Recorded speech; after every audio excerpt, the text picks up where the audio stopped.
Why doesn't acupuncture hurt?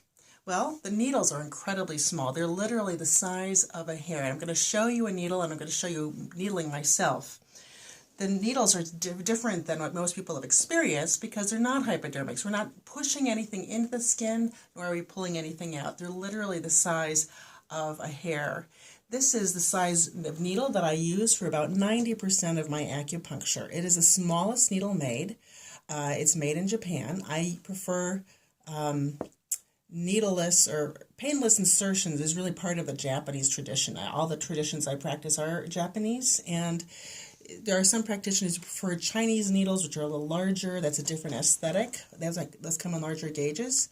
But this is so fine that when I try to put it into a point, you might see that it's very difficult to put, the needle just flexes. That's why I need to use a guide tube to create enough rigidity so that I can actually get the needle into the skin, and then I can manipulate the handle until I get the needle to the right depth.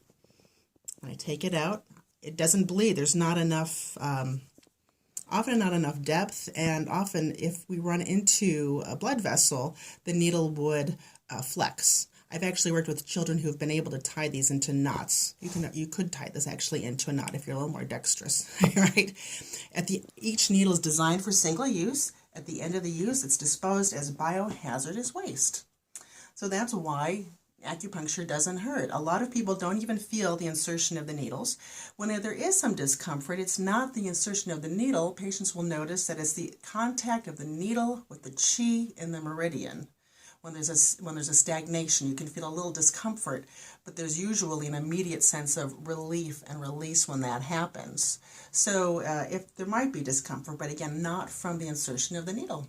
Thanks.